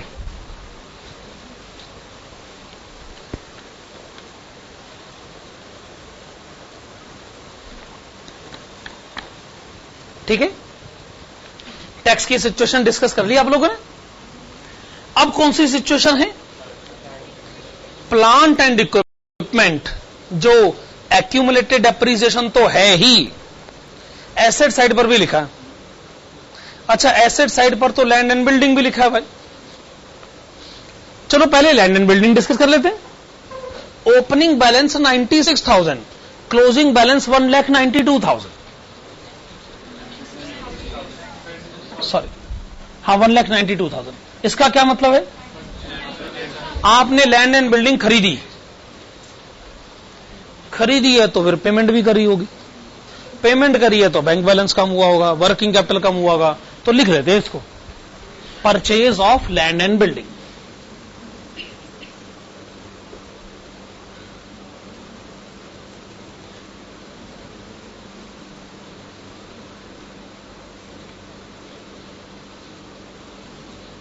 कितनी परचेज करी? 96,000। ठीक है, माना अभी हमें प्लांट एंड इक्विपमेंट के मैटर को डील करना है,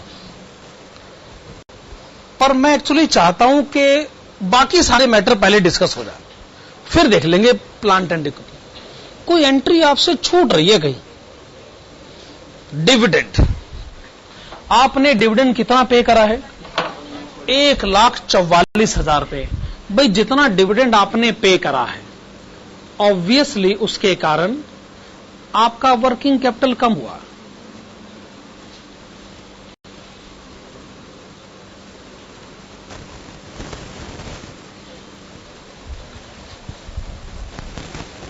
बस प्लांट एंड इक्विपमेंट का कंसेप्ट डील हो जाए, होगा जी ये आंसर। बिजनेस के कारण वर्किंग कैपिटल बढ़ा 2,90,000, शेयर इश्यू करने के कारण इतना बढ़ गया, टैक्स की पेमेंट करने के कारण इतना कम हो गया, लैंड एंड बिल्डिंग खरीदी कम हो गया, डिविडेंड पे करा कम हो गया। मतलब वर्किंग कैपिटल बढ़ रहे हैं, घट रहे हैं, यही सब डिस्कस हो रहा है। अब क्या है? Plant and equipment. क्वेश्चन में इस कंटेक्स्ट में बड़ी सारी डिटेल्स हैं, तो फिर आपको अकाउंट्स बनाने पड़ेंगे। प्लांट एंड इक्विपमेंट अकाउंट,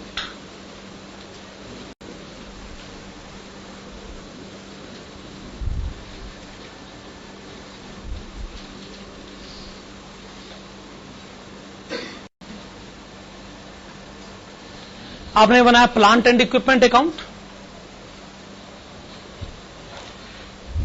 एक दूसरा अकाउंट है, उसका नाम है accumulated depreciation on plant and equipment account.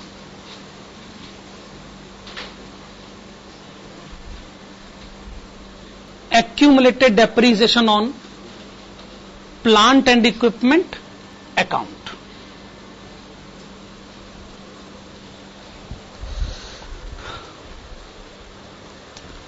अब बताइएगा प्लांट एंड इक्विपमेंट का क्वेश्चन में ओपनिंग बैलेंस कितना दे रखा है? फिर से बताइए।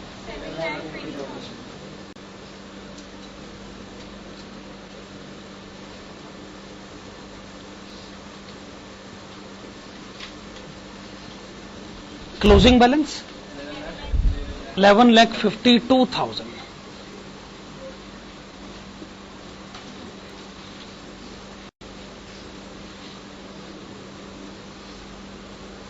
₹11,52,000। अच्छा, एक्यूमुलेटेड डेप्रीसिएशन ओपनिंग बैलेंस कितना है? 2,40,000।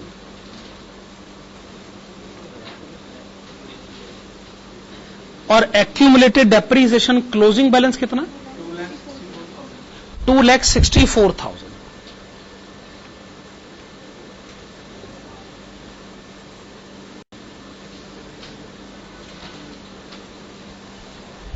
देखिए, ये बात हम जानते हैं कि आपने इस तरीके के अकाउंट्स पहले भी बना रखे, 12th क्लास में भी हो सकता है बनाए हो।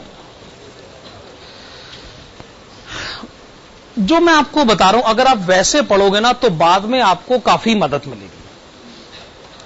एनालिसिस में ना ये सिचुएशन काफी काम आएगी, क्योंकि एनालिसिस जो है हमेशा से स्टूडेंट्स का लैकिंग रहा है। देखिए, क्वेश्चन एक जगह कहता है कि इस साल डेप्रीसिएशन चार्ज हुआ है 1,20,000, जो इस साल प्रॉफिट एंड लॉस स्टेटमेंट में लिखा हुआ है। अगर इस साल डेप्रीसिएशन 1,20,000 चार्ज हुआ है, तो हमें एक्यूमुलेटेड डेप्रीसिएशन क्रेडिट साइड पे लिखना चाहिए by profit and loss account, bracket में डेप्रीसिएशन ड्यूरिंग द ईयर। आपने लिखा डेप्रीसिएशन ड्यूरिंग द ईयर। ये वो डेप्रीसिएशन है जो इस साल चार्ज किया गया, depreciation during the year. Okay, जब ये साल शुरू हुआ तो 2,40,000 का डेप्रीसिएशन था, 1,20,000 और चार्ज हुआ तो हो गया 3,60,000। आखिर में आप कहते हो जी 2,64,000 का डेप्रीसिएशन है, बाकी डेप्रीसिएशन कितना है? और ये क्या है? क्वेश्चन कहता है हम बताते हैं ये क्या है। लास्ट लाइन में लिखा है कि हम बताते हैं ये क्या। असल में एक प्लांट हमने बेच दिया, और ये 96,000 जो प्लांट हमने बेच दिया उस पर आज तक का डेप्रीसिएशन है। जब हमने इतना डेप्रीसिएशन संभाल के रखा है तो उसका डेप्रीसिएशन भी संभला हुआ था आज तक जो हमने बेच दिया। हमने कहा जी अब हम इसको नहीं संभालना चाहते, इसको यहां से आप निकाल कर ले जाइए। हम ऐसे डेप्रीसिएशन को क्यों रखें जो प्लांट ही आपने बेच दिया। अब सवाल ये उठता है जी मैं इसको भेजूं कहां पर? प्लांट एंड इक्विपमेंट अकाउंट में। ये तो ठीक है, लेकिन मैं ये चाहता था कि आप कुछ और सीखें असल में, क्योंकि बाद में आपको ये नॉलेज काफी काम आएगी। ये आसान तरीका है कि प्लांट एंड इक्विपमेंट में भेज दो। मैं आपको बताता हूं आप क्या करिए। आप इसको भेजिएगा plant and equipment disposal account. Concept को समझने का यह सबसे बेहतर तरीका माना जाता है। इससे बात ज्यादा अच्छी समझ में आती है। Plant and equipment disposal account.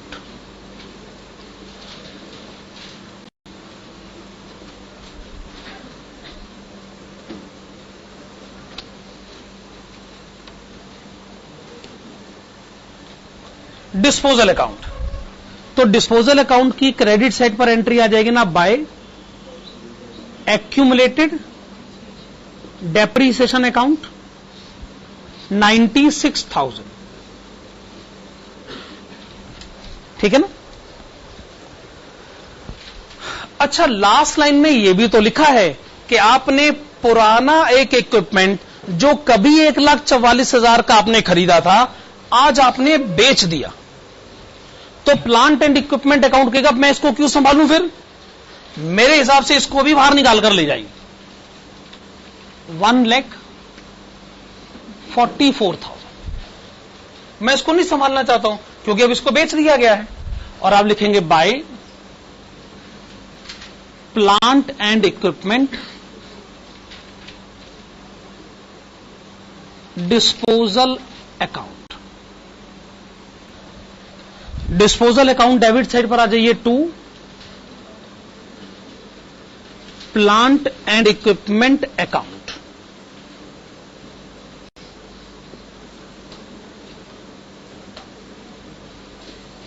₹1,44,000। फायदा यह हो गया कि प्लांट एंड इक्विपमेंट अब पूरी तरह ग्रॉस अमाउंट है, ओरिजिनल कॉस्ट है। जब यह साल शुरू हुआ तो 7,20,000 original cost plant and equipment, 1,44,000 original cost plant and equipment बेच दिया, हमने निकाल दिया। आखिर में क्लोजिंग बैलेंस ओरिजिनल कॉस्ट, सब कुछ ओरिजिनल कॉस्ट। अब डेबिट साइड पे बैलेंस आ जाएगा टू बैंक अकाउंट ब्रैकेट्स में परचेजेस 5,76,000।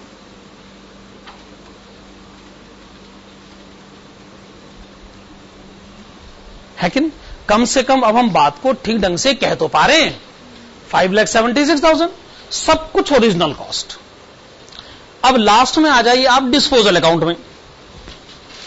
1,44,000 क्या है, जो प्लांट बेचा गया उसकी ओरिजिनल कॉस्ट। 96,000 क्या है, उस पर आज तक का डेप्रीसिएशन। अब ध्यान से सुनेगा, ये ओरिजिनल कॉस्ट, ये आज तक का डेप्रीसिएशन। आज की कीमत 1,44,000 में से 96,000 घटा दो, यानी जो प्लांट आपने बेचा उसकी आज की कीमत 48,000, 48,000। आइए इसे बेच दे बाय बैंक अकाउंट, बेच दे। आपने कहा कि इसकी आज की कीमत है 48,000, पर क्या आप इसे 24,000 के प्रॉफिट पर बेच रहे हैं? क्या आप इसे 24,000 के प्रॉफिट पर बेच रहे हैं? 48,000 तो आज की कीमत है। अगर इसे 24,000 के प्रॉफिट पे बेचा जाए, यानी आप इसे 72,000 रुपए में बेच रहे हैं, और 24,000 का जो प्रॉफिट है वो आ जाएगा डेबिट साइड पर to profit and loss account bracket में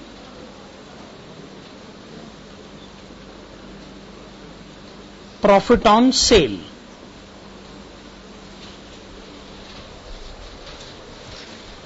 बन गए तीनों अकाउंट। आइए पता करते हैं वर्किंग कैपिटल पर क्या असर पड़ रहा है। जब आप कहते हैं कि आपने प्लांट एंड इक्विपमेंट खरीदा, इसका मतलब पेमेंट हो गई, वर्किंग कैपिटल कम हो गया।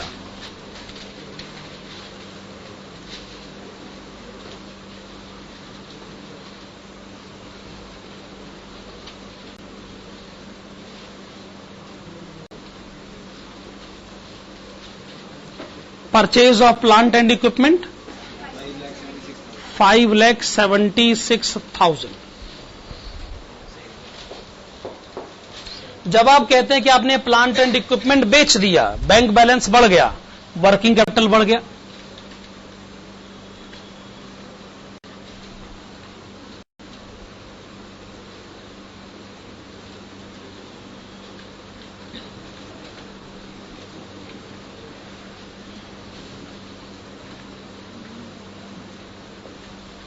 Sale of plant and equipment, बस हमने जो एंट्रीज लिखनी थी लिख ली।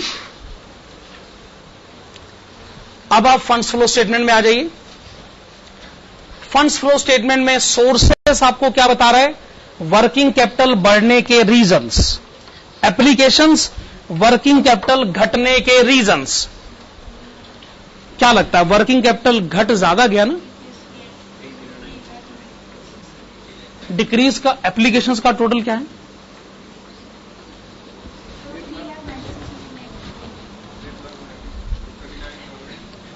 इधर बैलेंसिंग फिगर आ रहा है,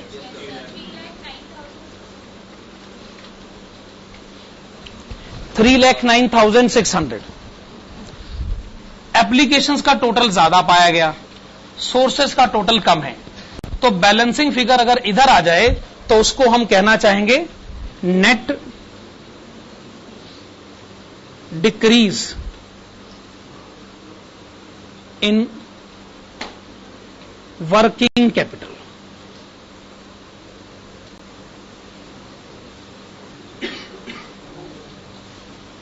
क्या लिखा आपने? Net decrease in working capital.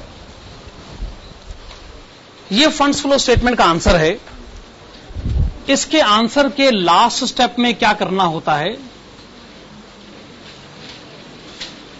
हमें अपने आंसर को वेरीफाई करना है, वेरिफिकेशन। और वेरिफिकेशन पूरी तरह ऑप्शनल है, आप चाहे तो वेरीफाई ना करें। पर कई बार मैंने देखा क्वेश्चन में वेरिफिकेशन पूछ भी लिया जाता है, फिर वो ऑप्शनल नहीं रहेगा। इसका वेरिफिकेशन प्रोसीजर क्या है? एक स्टेटमेंट बनानी पड़ती है, उसको कहते हैं schedule of changes in working capital. ये जो स्टेटमेंट बनाई जाएगी ये पूरी तरह मैथमेटिकल स्टेटमेंट है। इसको भी मैं कहूंगा कि अकाउंटिंग लॉजिक से कंपेयर मत करिएगा, बस एक मैथमेटिकल स्टेटमेंट और कुछ।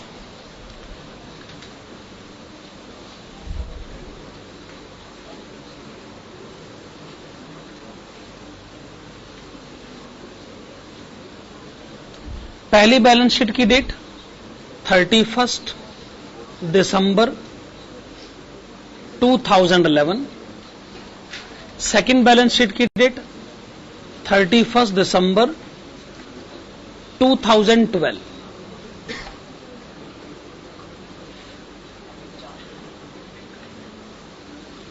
लास्ट में वर्किंग कैपिटल, और वर्किंग कैपिटल में दो पॉइंट्स डिस्कस करने होते हैं, एक इंक्रीज और दूसरा डिक्रीज।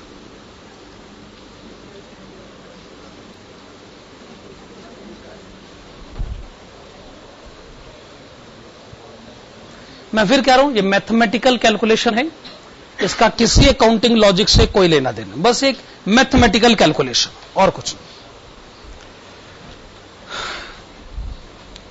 वो सारी करंट एसेट्स, करंट लायबिलिटीज जो आपने अभी तक डिस्कस नहीं करी थी, अब हम बस उन्हीं के बारे में ही बात करेंगे। Debtors opening balance 3,36,000, closing balance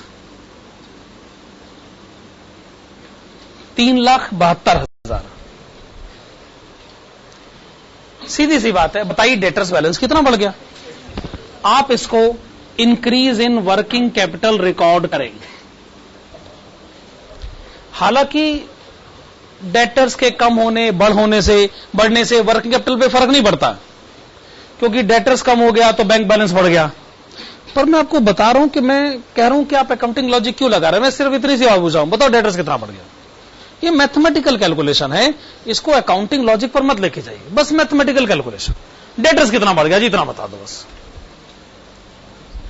cash balance opening कितना है, 1,20,000, क्लोजिंग 1,44,000। कितना बढ़ गया, 24,000। Stock opening balance 5,28,000, closing balance 1,92,000। कितना, 3,36,000। इसको डिक्रीज की तरफ आप लिखना चाहेंगे। एडवांसेस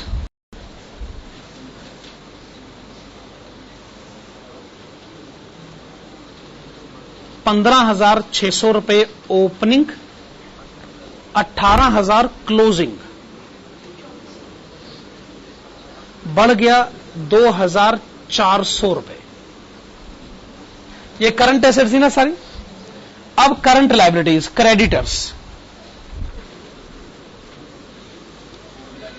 क्रेडिटर्स का ओपनिंग बैलेंस है 4,80,000। क्रेडिटर्स का कम होना, इसका मतलब ये तो अच्छी बात है ना, क्रेडिटर्स कम हो गए, करंट लायबिलिटी कम हो गई, वर्किंग कैपिटल बढ़ गया, है ना। वर्किंग कैपिटल बढ़ गया कितना, 12,000। लास्ट में है outstanding expenses. Opening balance 48,000, closing balance. तो अगर लायबिलिटी बढ़ जाए तो इसका मतलब वर्किंग कैपिटल तो कम हो गया। कितना कम हो गया, सारी करंट एसेट करंट लायबिलिटीज आप लिख चुके हैं। चलो करंट एसेट्स का सॉरी इंक्रीज साइड का टोटल बताएंगे, फिर से बताइए। 74,400, ये आपने मुझे इंक्रीज साइड का टोटल बताया। डिक्रीज साइड का टोटल 3,84,000। तो आप देख रहे हैं कि डिक्रीज का टोटल ज्यादा है,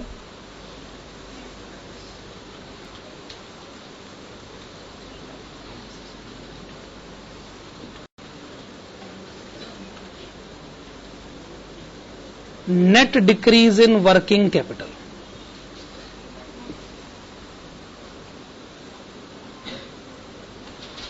इन दोनों का डिफरेंस पता कर लेते।